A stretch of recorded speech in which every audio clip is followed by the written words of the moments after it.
Hello friends, मैं लेके आ गई हूँ टैरोट का रीडिंग जिसका टॉपिक रहने वाला है कि ईश्वर का संदेश क्या है आपके लिए। ये हम जानने की कोशिश करते हैं। जिन्होंने मेरी चैनल सब्सक्राइब की है थैंक यू वेरी मच। जिन्होंने अब तक नहीं की है जल्दी से कर दीजिए ताकि आपको मेरी सारी रीडिंग्स मिल सके। आप सबके प्यार और सपोर्ट के लिए thank you very much.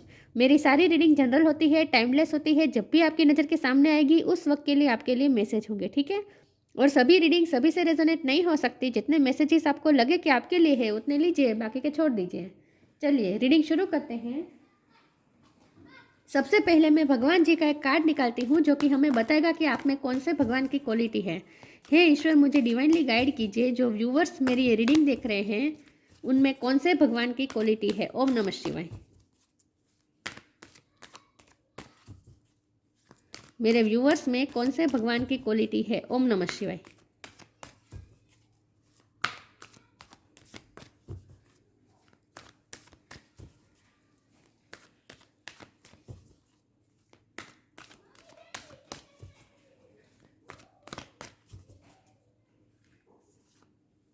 Yama, Lord of the death, यम भगवान का कार्ड है आपके लिए। इसके बारे में बाद में बात करते हैं। पहले टैरो से देखते हैं कि ईश्वर का क्या संदेश है आपके लिए। हे ईश्वर, मुझे डिवाइनली गाइड कीजिए। जो व्यूअर्स मेरी रीडिंग देख रहे हैं उनके लिए क्या संदेश है ईश्वर का आपका। 6 ऑफ वॉन्ड, ईश्वर का संदेश क्या है मेरे व्यूअर्स के लिए। ओम नमः शिवाय। ईश्वर का संदेश क्या है मेरे व्यूअर्स के लिए। ओम नमः शिवाय। किंग ऑफ पेंटिकल्स, ईश्वर का संदेश क्या है मेरे व्यूअर्स के लिए। किंग ऑफ कप, ईश्वर का संदेश क्या है मेरे व्यूअर्स के लिए इस वक्त। ओम नमः शिवाय।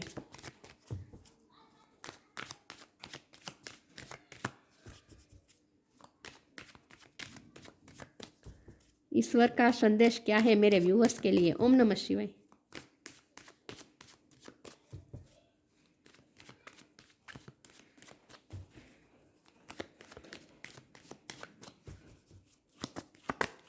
ईश्वर का संदेश। 6 ऑफ पेंटिकल्स,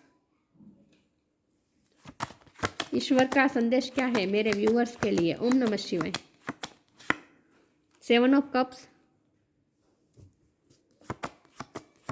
ईश्वर का संदेश क्या है मेरे व्यूअर्स के लिए। ओम नमः शिवाय। 9 ऑफ कप्स, ईश्वर का संदेश क्या है मेरे व्यूअर्स के लिए। ओम नमः शिवाय। 5 ऑफ कप्स, कप की एनर्जी बहुत है, वाटर साइन। ईश्वर का संदेश क्या है मेरे व्यूअर्स के लिए। ओम नमः शिवाय। एस ऑफ पेंटिकल्स, और बॉटम ऑफ द डेक में है 8 of pentacles, death. Okay, I hope आपको कार्ड दिख रहे अच्छे से। स्टार साइन देख लेते हैं। यहाँ पे है fire sign, Aries, Leo, Sagittarius, earth sign, Taurus, Virgo, Capricorn, water sign, Cancer, Scorpio, Pisces. Air sign नहीं दिख रही, लेकिन एयर साइन वालों को भी ये रीडिंग इक्वली मैच हो सकती है क्योंकि ये जनरल रीडिंग है और आपको एनर्जी पे फोकस करना है, स्टार साइन पे नहीं, ठीक है। चलिए रीडिंग शुरू करते हैं और देखते हैं। देखिए यहाँ 6 है, 7 है, 8 है, 9 है, ठीक है। 6 नंबर बहुत इंपॉर्टेंट है। किसी का बर्थ मंथ हो सकता है, बर्थ डेट हो सकता है। 5 भी है। 5, 6, 7, 8, 9 बहुत ही अच्छे कार्ड आए हैं। चलिए रीडिंग शुरू करते हैं और देखते हैं कि ईश्वर की तरफ से ईश्वर आपको इस वक्त क्या संदेश देना चाहते हैं, ठीक है। यहाँ आपके लिए ये मैसेज है कि कुछ ना कुछ विक्ट्री आपकी तरफ आ रही है जिसमें आपने बहुत मेहनत की है वो, और जो आपने मैनिफेस्ट कर रहे थे पिछले टाइम में, क्योंकि ये दोनों मैनिफेस्टेशन का कार्ड आ गए हैं साथ में। 6, 7 ऑफ कप और 9 ऑफ कप्स, ये दोनों कार्ड मिलकर बता रहे हैं कि आप अब मैनिफेस्ट कर रहे थे, कुछ ना कुछ गोल अचीव करना चाहते थे। और ये करियर के हवाले से हो सकता है, प्यार के हवाले से भी हो सकता है, प्यार के हवाले से भी हो सकता है। आप अपने पर्सन से कम्युनिकेशन या फिर ऑफर कुछ ना कुछ एक्सपेक्ट कर रहे थे, मैनिफेस्ट कर रहे थे, तो वो मैनिफेस्टेशन आपकी पूरी होने वाली है, आपको विक्ट्री मिलने वाली है। लेकिन आपका ये मुझे करियर का भी लग रहा है। करियर में भी आपने अगर कोई प्रोजेक्ट में बहुत वर्क किया है, कुछ ना कुछ काम में आपने बहुत मेहनत की है, तो उस काम में आपको सफलता मिल रही है, आपकी मैनिफेस्टेशन पूरी हो रही है। और आप सिर्फ मैनिफेस्ट नहीं किया है, आपने मेहनत भी बहुत की है, क्योंकि 8 ऑफ पेंटिकल का कार्ड है ना, आपने मेहनत बहुत की है कुछ ना कुछ। कोई ना कोई आपके लाइफ में ऐसा पर्पस है जिन पे आपने बहुत वर्क किया है और जिसका आपने बहुत ही वेट किया है उसका सक्सेस होने का, तो वो अब सक्सेस मतलब कि विक्ट्री, 6 ऑफ वॉन्ड, विक्ट्री आपकी तरफ आ रही है। तो आपको कुछ ना कुछ सक्सेस मिलने वाली है, आपके लिए खास ये गाइडेंस है, ठीक है। ये मैसेज है, गाइडेंस नहीं लेकिन मैसेज ही है कि आपकी तरफ विक्ट्री आ ही रही है। तो अब तो आप पे सेल्फ डाउट बिल्कुल नहीं करना है, ठीक है। लेकिन आपके लिए ये मैसेज भी बहुत आ रहा है कि आपके पास, आपकी लाइफ में पैसा भी आ रहा है कि एस ऑफ पेंटिकल, आपको कहीं ना कहीं से अपॉर्चुनिटी मिलने वाली है जिसके थ्रू आप बहुत ही पैसा मैनिफेस्ट करने वाले हैं। किंग ऑफ पेंटिकल की पोजीशन में आप जाने वाले हैं, आपके पास पैसे की कमी नहीं होने वाली है, कहीं ना कहीं से आपको पैसे मिलने वाले हैं। लेकिन आपके लिए खास गाइडेंस है कि उस पैसों का आपको चैरिटी में यूज़ करना है, चैरिटी करनी है, जितना हो सके उतनी चैरिटी करनी है, लोगों के लिए काम करना है, ठीक है। तभी ये पैसा टिक पाएगा, वरना ये पैसा जितनी जल्दी से आ रहा है उतनी जल्दी से चला भी जा सकता है। लेकिन आपकी लाइफ में पैसा आ रहा है, ये भी यहाँ सक्सेस आ रही है, पैसा आ रहा है, ये आपके लिए खास मैसेज है। लेकिन उन पैसों का आपको इस्तेमाल लोगों की हेल्प के लिए, सर्विस में करना है, ठीक है। और लव लाइफ में भी कुछ अच्छा आता हुआ मुझे दिख रहा है। किंग ऑफ कप का कार्ड है, कोई तो पर्सन है जो आपसे जेन्युइन प्यार करता है, चाहे मेल हो या फीमेल हो। लेकिन कोई तो ऐसी व्यक्ति आपकी लाइफ में है जो आपसे जेन्युइन लव करती है, लेकिन जिसको आप जैसे अपनी लाइफ में खो दिया था आपने, लॉस की फीलिंग में थे। तो जिसका जो लॉस हुआ है वो रिकवर हो रहा है, और जिसको आपने लॉस किया है वही पर्सन अब आपकी तरफ ऑफर लेके आ रहा है। तो मतलब ये प्यार की ऑफर भी हो सकती है, शादी का ऑफर भी हो सकता है। जिसके साथ आपका ब्रेकअप हो चुका है, जिसका आप लॉस महसूस कर रहे थे, लेकिन वो व्यक्ति आपसे जेन्युइन प्यार करता है और वो आपकी तरफ कोई ना कोई ऑफर लेकर भी आ रहा है और बैलेंस लेकर भी आ रहा है। तो अगर बैलेंस की कमी थी और इसकी वजह से आप दोनों का रिश्ता टूट गया था, मतलब कि जितना एफर्ट आपने बहुत मेहनत की है इस रिश्ते में, मेहनत बहुत की है आपने, अपने करियर में भी बहुत मेहनत की और लव लाइफ में भी बहुत मेहनत की है। तो आपने जो मेहनत की थी लेकिन उसका आपको फल नहीं मिला, क्योंकि जितना आपने एफर्ट लगाया उतना सामने वाले ने एफर्ट नहीं लगाया, इतना सामने सामने से आपको कुछ मिला नहीं, तो इम्बैलेंस था। तो इसीलिए आप दोनों अलग भी हो चुके थे, लॉस भी महसूस कर रहे थे। लेकिन अब आगे ऐसा नहीं होने वाला है। ये जो लॉस की फीलिंग थी ना, उसका एंड होने वाला है, मतलब कि अब रिकवर होने का टाइम आ चुका है, ठीक है। देखिए यहाँ यम का कार्ड है, लॉर्ड ऑफ द डेथ, और यहाँ भी देखिए डेथ का कार्ड है। हो सकता है आपकी लाइफ में किसी की, जिससे आप बहुत ही अटैच थे, ऐसे पर्सन की डेथ हुई हो, ले बहुत बहुत ही कम लोगों के लिए मैसेज है, सबके लिए नहीं है। तो वो भी आप जो भी लॉस में थे ना, उस डेथ की वजह से जो आपको हार्म हुआ था ना इमोशनली, वो भी धीरे धीरे रिकवर हो जाएगा, ठीक है।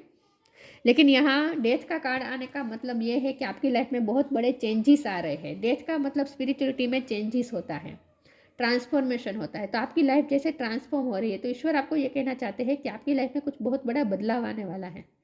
तो उस बदलाव के लिए आपको रेडी रहना है, और ये बदलाव आपके अच्छे के लिए होंगे। तो ये 3 मैसेज आ रहे हैं। एक तो करियर के हवाले से कि आपने कुछ काम बहुत मेहनत की है तो वो उसमें आपको सफलता मिलने वाली है। दूसरा मैसेज ये आ रहा है कि लव लाइफ में कुछ अच्छा होने वाला है। और अबंडेंस की जो मैंने बात की वो भी करियर में ही आ जाता है, लेकिन उस अबंडेंस का यूज़ आपको लोगों की हेल्प करने के लिए करना है, ये आपको याद रखना होगा। लव लाइफ में भी कुछ अच्छा होने वाला है, आपको ऑफर मिलने वाली है उनसे, आपके लव पार्टनर से, और बैलेंस भी आ रहा है लव लाइफ में। और तीसरे ये है कि आपकी लाइफ में कुछ ना कुछ ट्रांसफॉर्मेशन हो रहा है। हो सकता है कि ये पर्सन आपकी लाइफ में मैरिज प्रपोजल लेकर आए, ये पॉसिबल है। तो इसकी वजह से, मैरिज की वजह से आपकी लाइफ चेंज हो सकती है, कुछ ना कुछ ट्रांसफॉर्म हो रहा है आपकी लाइफ में, बहुत बड़े चेंजेस आ रहे हैं। तो ये यम का कार्ड आने का मतलब यहाँ नेगेटिव नहीं है, यहाँ बहुत ही पॉजिटिव है कि आपकी लाइफ में अच्छा ट्रांसफॉर्मेशन होने वाला है, अच्छे चेंजेस आने वाले हैं। क्योंकि ये सारे पॉजिटिव कार्ड है ना, नेगेटिव कार्ड एक भी नहीं है, ये सिर्फ ये है। लेकिन ये भी रिकवर हो जाएगा। तो आपने जो ड्रीम देखे थे वो ड्रीम आपका कोई ना कोई पूरा होने वाला है, विश फुलफिल होने वाली है, आपके लिए ये मैसेज है।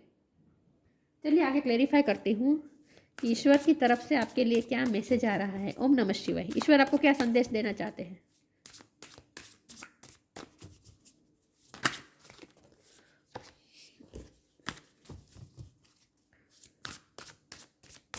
ईश्वर की तरफ से आपके लिए क्या मैसेज है? ओम नमः शिवाय। ईश्वर का संदेश आपके लिए क्या है? ओम नमः शिवाय। Sanctity, depending. आपको ये कहा जा रहा है कि आपकी लाइफ में प्योरिटी आ रही है, आपको सिर्फ अपने लाइफ के जो भी इश्यू है ना, जो भी प्रॉब्लम्स है ना, उसे आपको ईश्वर को समर्पित कर देने हैं। Through offering even the most bundle problem can become a sacrament. आपकी लाइफ में जो भी प्रॉब्लम है उस सब प्रॉब्लम्स को आपको इस वक्त आपको ईश्वर को समर्पित कर देना है। आपके लिए खास मैसेज है। आपके सारे प्रॉब्लम सोल्व हो जाएंगे, लेकिन आपको ईश्वर पे छोड़ देना है सब कुछ। ईश्वर को ऑफर कर देना है अपने सारे problems. Depending once you are on earth for enough lifetimes, your old soul will begin to long for non-grasping detachment and surrender. They bring the peace of God. यहाँ भी यही मैसेज है कि सरेंडर कर दीजिए, डिटेच हो जाए। आपकी लाइफ में जो चेंजेस आ रहे हैं ना, वो आपके लिए थोड़े अनकंफर्टेबल हो सकते हैं, लेकिन वो चेंजेस आपके अच्छे के लिए है। तो चेंजेस से थोड़ा डिटेच हो जाए, मतलब कि एक्सेप्ट कर लीजिए। इमोशनली इतना अफेक्ट होने की ज़रूरत नहीं है। थोड़ा डिटेच हो जाए, सरेंडर कर दीजिए। जो भी हो रहा है आपके अच्छे के लिए हो रहा है। They bring the peace of God. आपकी लाइफ में पीस ला रहा है। जो भी चेंजेस आ रहा है ना, वो तो कुछ ना कुछ आपकी लाइफ में चेंजेस तो आ रहे हैं, लेकिन ये चेंजेस आपके लिए थोड़े प्रॉब्लम भी क्रिएट कर सकता है। क्योंकि ये प्रॉब्लम होंगे नहीं, लेकिन आपको प्रॉब्लम्स लग सकते हैं, क्योंकि चेंजेस हमेशा अनकंफर्टेबल कर देते हैं। जो हम सालों से करते आए हैं, जो सालों से चलता आ रहा है, उसमें चेंज आए तो वो एक्सेप्ट करने तो अनकंफर्टेबल ही हो जाता है ना, सबके लिए अनकंफर्टेबल होता है। तो ये चेंजेस आपको थोड़े प्रॉब्लम लग सकते हैं, लेकिन एक्चुअल में वो प्रॉब्लम नहीं है। एक्चुअली वो आपके अच्छे के लिए हो रहे हैं। तो जो भी हो रहा है उसे होने दीजिए, डिटेच हो जाए और ईश्वर को सरेंडर कर दीजिए। आपको ये कहा जा रहा है। तो चेंजेस तो आ रहे हैं आपकी लाइफ में, बहुत बड़े चेंजेस आ रहे हैं। देखते हैं कि क्या चेंजेस आ रहे हैं आपकी लाइफ में।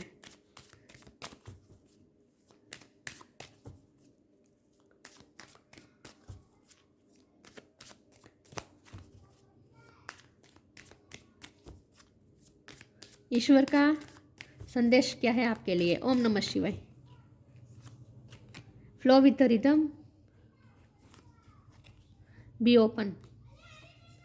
Flow with the rhythm. Changes जो आ रहे हैं उसे होने दीजिए। आपकी लाइफ में जो हो रहा है होने दीजिए। Allow all things to take their rightful position on their own so that they can together produce the same effect. Don't जज anything, flow with the rhythm. आपकी लाइफ में जो हो रहा है उसे जज करने की कोशिश मत करें।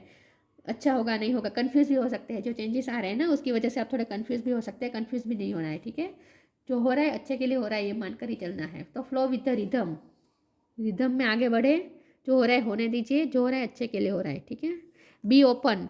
God and blessings come in an unexpected ways. Be open to receive them. आपकी लाइफ में अनएक्सपेक्टेड वे में ब्लेसिंग आ रहे हैं।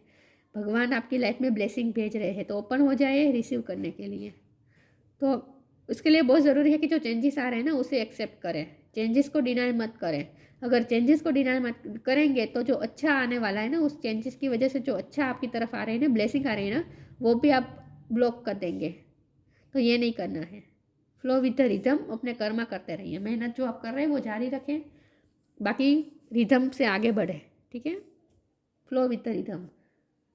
अच्छा ही आने वाला है। ओपन हो जाए रिसीव करने के लिए। ब्लेसिंग ही आ रही है आपकी तरफ। तो ये चेंजेस आपको लग सकते हैं, कंफ्यूज कर सकते हैं कि आपके लिए गलत तो नहीं साबित होंगे, लेकिन ऐसा नहीं है। ये चेंजेस आपके लिए अच्छे हैं। अनकंफर्टेबल कर सकते हैं, लेकिन एंड ऑफ द डे ये आपके लिए अच्छा होगा, ठीक है। ये चेंजेस हमारी सीमित नज़र नहीं देख पाती ना, उसके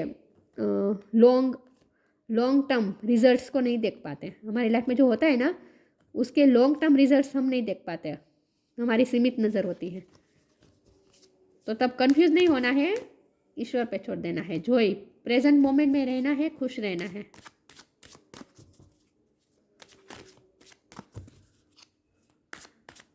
क्या मैसेज आ रहा है ईश्वर की तरफ से? ओम नमः शिवाय। क्या संदेश दे रहे ईश्वर? डिस्पोंडेंस,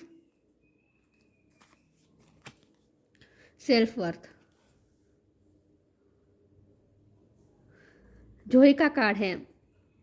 आपको खुश रहना है प्रेजेंट मोमेंट में। जो भी चेंजेस आए हैं ना, वो आपको एक्सेप्टेबल शायद नहीं है, आप उसमें कंफर्टेबल नहीं है, फिर भी आपको खुशी ढूंढनी है, फिर भी खुश रहना है। तभी आप अच्छा पाने के लिए ओपन होंगे, वरना आप खुद ब्लॉकेजेस क्रिएट करेंगे। अच्छा आने से तो आप खुद ब्लॉकेजेस क्रिएट करेंगे। तो ये नहीं करना है, खुश रहना है। ईश्वर आपको जो स्थिति में रख रहे हैं उसमें आपको खुश रहना है। जो ही रहना है, अकेले ही खुश रहना है। डिस्पोंडेंस का कार्ड है और सेल्फ वर्थ का भी कार्ड है। हो सकता है कि आपकी लाइफ में ये जो चेंजेस आ रहे हैं ना, ये आपकी सेल्फ रिस्पेक्ट को बढ़ाने के लिए आए, क्योंकि आपको पास्ट में निराशा हुई है। ये लव लाइफ के लिए मैसेज आ रहा है। करियर में भी हो सकता है, करियर में भी आपने बहुत मेहनत की लेकिन आपको सफलता नहीं मिली थी, ठीक है, डिस्पोंडेंस, निराशा मिली थी। तो अब ईश्वर चाहते हैं कि आपकी सेल्फ वर्थ बढ़े, आपकी सेल्फ रिस्पेक्ट में आप मेंटेन रहे और सेल्फ रिस्पेक्ट आपकी बढ़े, ये ईश्वर चाहते हैं। तो जो भी निराशा हुई है ना, डिस्पोंडेंस हुआ है ना, वो रिकवर हो जाएगा, ठीक है। जो हो रहा है अच्छे के लिए हो रहा है, आपकी वैल्यू बढ़ाने के लिए हो रहा है, आपकी वैल्यू बढ़ने वाली है फ्यूचर में। तो ये ट्रांसफॉर्मेशन, जो भी चेंजेस आ रहे हैं ना, उसे एक्सेप्ट कर लीजिए, ये आपकी वैल्यू बढ़ाने वाले हैं एंड ऑफ द डे। इसके लॉन्ग टर्म रिजल्ट अच्छे हैं, आपकी वैल्यू बढ़ाने के लिए हो रहा है ये सब कुछ। तो प्रेजेंट मोमेंट में खुश रहे, चाहे आप कितने भी अनकंफर्टेबल रहें, फिर भी खुश रहें। कंप्लेनिंग मोड में नहीं रहना है।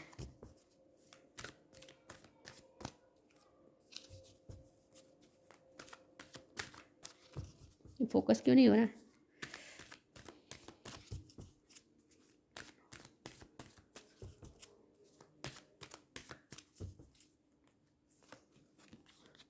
ट्रांसफॉर्मेशन, यही बात आ रही है, ट्रांसफॉर्मेशन हो रही है आपकी लाइफ में, चेंजेस आ रहे हैं बहुत बड़े बड़े। Wish wisely.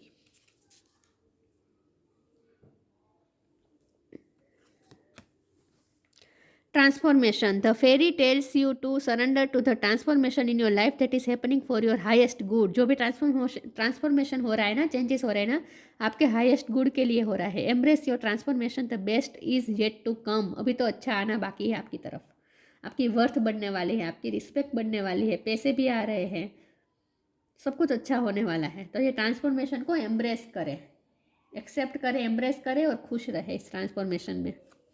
Wish wisely, use your wishes wisely to manifest your heart desire and take practical step toward making around your dreams come true. मैंने कहा ना, आपने कोई ड्रीम देखे हैं, वो मैनिफेस्ट हो रहे हैं, लेकिन इसके लिए आपने को प्रैक्टिकल स्टेप भी लेने हैं, मेहनत भी करनी है। जो मेहनत आपने की है वो उसे जारी रखें, ठीक है। वो ड्रीम पूरा करने के लिए आप जो प्रैक्टिकल स्टेप ले सकते हैं वो भी लीजिए, और मैनिफेस्टेशन भी आपकी पूरी हो रही है। विश वाइजली, सोच समझ के विश करें। Use your wishes wisely to manifest your desire, heart desires, ठीक है। आपके हार्ट डिजायर पूरे होने वाली है, ड्रीम्स कम ट्रू होने वाले हैं, लेकिन इसके लिए जो मेहनत लगेगी वो जारी रखें। चाहे ये चेंजेस आपको कितना भी अनकंफर्टेबल करे, फिर भी आपको उसमें खुश रहना है और मेहनत को जारी रखनी है। कभी कभी क्या होता है, हमारी लाइफ के जो सिचुएशन होती है ना, वो हमें इतने अनकंफर्टेबल करती है सिचुएशन के, फिर हम एक्सप्लेनेशन ढूंढते रहते हैं कि मेरी लाइफ में तो ये है इसीलिए मैं ये मेहनत नहीं कर पा रहा हूँ, नहीं कर पा रही हूँ।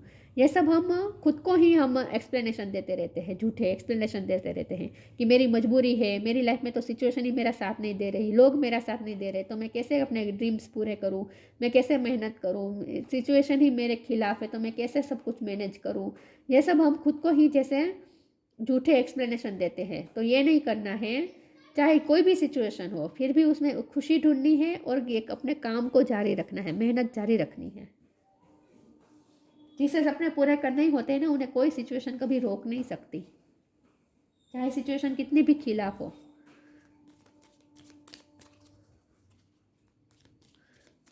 तो मेहनत जारी रखनी है आपको, ये कहा जा रहा है। होप लूज़ नहीं करनी है, मेहनत जारी रखनी है। और ये चेंजेस आ रहे हैं, ये आपको मेहनत करने से रोक सकते हैं, लेकिन आपको रुकना नहीं है। सरेंडर, फिर से सरेंडर की बात आ रही है। यहाँ भी सरेंडर की बात थी, यहाँ भी थी। Surrender your need to control the outcome, just be with life in the present moment. Present moment में रहे, फ्लो विथ द रिदम की बात हो रही है। प्रेजेंट मोमेंट में रहे, कंट्रोल करने की आउटकम को कंट्रोल करने की कोशिश मत करें कि मैं इतनी मेहनत तो कर रहा हूँ लेकिन मेरी सिचुएशन तो फेवर में है नहीं, मुझे रिजल्ट कुछ अच्छा नहीं मिलेगा। इन सब में ये सब आपको नहीं सोचना है, सरेंडर कर देना है। Surrender your needs to control the outcome. Outcome को कंट्रोल करने की कोशिश मत कीजिए, just be life with the present moment. मेहनत जारी रखें, चेंजेस आ रहे हैं, लेकिन वो चेंजेस से आपको रुकना नहीं है। आपकी लाइफ में चाहे स्थिति कितने भी चेंज हो रही हो, आपको रुकना नहीं है, मेहनत जारी रखनी है और सरेंडर मोड में रहना है। नॉलेज ऑफ द लॉ, आप लॉ की पढ़ाई करते हो सकते हैं, या फिर आपको लॉ का बहुत ज्ञान है, या फिर आपको मैनिफेस्टेशन का लॉ अच्छी तरीके से पता है और उसे यूज़ करना भी आपको आता है, क्योंकि यहाँ मैनिफेस्टेशन की बात हो रही है ना, विश वाइजली के कार्ड में भी और यहाँ भी। तो आपकी मैनिफेस्टेशन पावर स्ट्रॉन्ग है, तो उसका आपको इस्तेमाल करना है। ये लॉ ही होता है ना, मैनिफेस्टेशन लॉ होता है, law of attraction. Rightness in action, सही एक्शन लेना है, सही दिशा में मेहनत करनी है। Overcoming the fear of death, जो भी चेंजेस आ रहे हैं ना उससे आपको डरना नहीं है, और रिजल्ट से तो बिल्कुल भी घबराना नहीं है कि मैं मेहनत तो कर रहा हूँ लेकिन उसका रिजल्ट क्या होगा, आउटकम क्या होगा, अच्छा होगा नहीं होगा, सोचना ही नहीं है, फियर में नहीं रहना है। Overcoming the fear of death मतलब कि जो भी हो रहा है ना उसके रिजल्ट के लिए आपको फियर में नहीं रहना है। Steadfastness in the face of judgement, result जो भी, जजमेंट मतलब रिजल्ट जो भी आएगा आपके अच्छे के लिए होगा, तो आपको सिर्फ अपनी मेहनत जारी रखनी है, स्टेडीनेस के साथ आगे बढ़े, मेहनत करते रहे, ज़्यादा सोचने की ज़रूरत नहीं है। एक के बाद एक पेंटिकल के पे वर्क करते जाए। ये सब सारे पेंटिकल्स मिलके जो ट्री बनेंगे ना, ये ट्री पे ही लगा रहे हैं ना, दिख रहा है ये जो ट्री पे ही लगा रहे हैं ना पेंटिकल, तो एक के बाद एक पेंटिकल पे वर्क करते रहिए बिना कुछ आगे का सोचे, रिजल्ट की चिंता किए बिना काम करते रहे, मेहनत करते रहें। आखिरकार जो ये जो ट्री बनेगा ना वो आपकी लाइफ में अबंडेंस लेके आएगा, क्योंकि किंग ऑफ पेंटिकल का कार्ड है। कहाँ गया? तो आपने जो भी मेहनत की है ना, इन्वेस्ट की है, मेहनत जो एफर्ट लगाए हैं वो वेस्ट नहीं जाएगा, आपको उसका फल जरूर मिलेगा, न्याय जरूर मिलेगा आपको। ठीक है, यहाँ तराजू है ना, और यहाँ भी लॉ की बात हो रही थी, तो आपकी फेवर में ही जजमेंट होने वाला है। आपका अगर कोई कोर्ट केस चल रहा है तो वो भी आपकी फेवर में उसका रिजल्ट आने वाला है। ठीक है, ये भी कहा जा रहा है आपको मेहनत जारी रखे, सिचुएशन हो सकती है खिलाफ, लेकिन फिर भी अपनी मेहनत जारी रखे बस। तो ये थी रीडिंग, अच्छी लगी हो तो लाइक कीजिए, शेयर कीजिए, मिलते हैं नई वीडियो में, तब तक के लिए गुड बाय, ओम नमः शिवाय।